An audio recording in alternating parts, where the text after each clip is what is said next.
Iran ने पहले भारत को अपना दोस्त बनाया, फिर गुजरात से जुड़े भारतीय जहाज पर हमला हो गया। ईरान को लगा कि भारत चुप रहेगा, लेकिन अब भारत ने सख्त रुख अपना लिया है।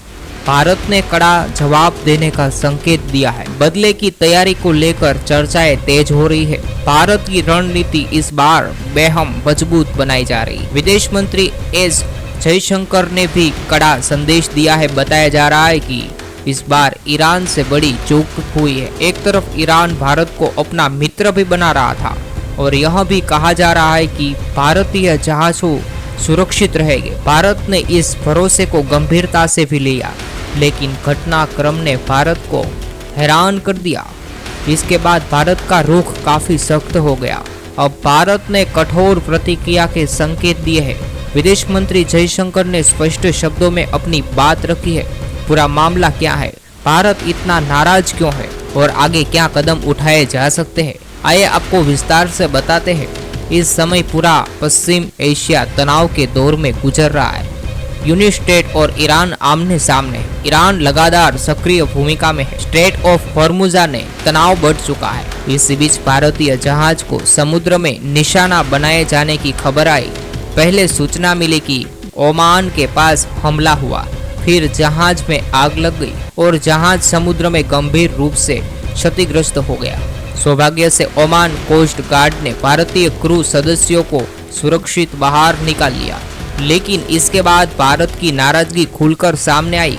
भारत ने स्पष्ट कहा कि व्यापारिक जहाजों और निर्दोष नागरिकों को निशाना बनाना पूरी तरह गलत है और इस घटना का गंभीरता से जवाब दिया जाएगा। यही नहीं, विदेशी मंत्री एस जयशंकर ने भी स्पष्ट कर दिया है कि इंडियन ओशन और अरबेन से में भारतीय अपने हितों से पीछे नहीं हटेगा।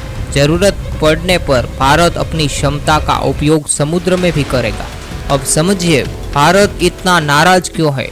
हर असल भारत के लिए स्ट्रेट ऑफ हॉर्मुज केवल एक समुद्र रास्ता नहीं है, यह भारत की ऊर्जा आपूर्ति के जीवन रेखा माना जाता है। भारत अपनी जरूरत का बड़ा हिस्सा तेल इसी मार्ग से प्राप्त करता है। यदि यहाँ तनाव बढ़ता है तो भारत की अर्थव्यवस्था प्रभावित हो सकती है। पेट्रोल और डीजल महंगे हो सकते हैं, गैस सप्लाई बाधित हो सकती है और शिपिंग लागत कई गुना बढ़ सकती है। यही कारण है कि भारत इस घटना की आर्थिक सुरक्षा से जोड़कर देख रहा है।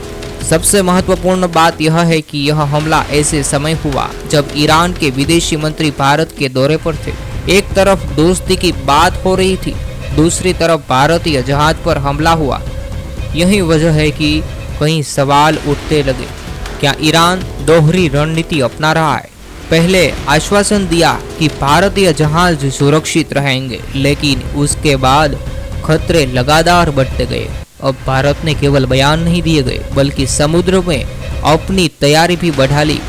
इंडियन नेवी अरब सागर और ओमान की खाड़ी में हाई अलर्ट पर है। P8 निगरानी विभाग और ड्रोन लगातार नजर रख रहे हैं। यह साफ संकेत है कि भारत किसी भी खतरे को हल्के में नहीं लेगा। यदि स्थिति बिगड़ी तो परिणाम गंभीर हो सकता है। भारत के सख्त रुख के बाद ईरान ने भी भरोसा देने की कोशिश की है।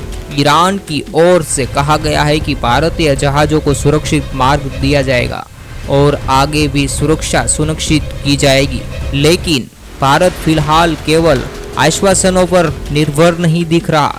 अब यदि कोई नई गलती होती है तो भारत सख्त रुख अपना सकता है। क्षेत्रीय समीकरण भी तेजी से बदल सकते हैं। ऐसे ही ईरान की चुनौतियां बढ़ सकती है। क्या ईरान पर भरोसा किया जा सकता है? अपनी राय जरूर से दोस्तों कमेंट में हमें बताएं। और आपको ये वीडियो पसंद आया है, आप ये वीडियो के बारे में क्या कहना चाहेंगे? भारतीय जहाज में एक घटना घटी है, इसके बारे में आपकी क्या राय है? जरूर दोस्तों कमेंट में लिखिए और वीडियो को लाइक करें। चैनल को सब्सक्राइब नहीं किया है तो अभी सब्सक्राइब कर ले, ताकि दोस्तों हर देश और दुनिया की जो खबर है आपके मोबाइल पर मिलती रहे। और दोस्तों जरूर आपका और अपने परिवार का ख्याल रखें। जय हिंद, जय भारत, धन्यवाद।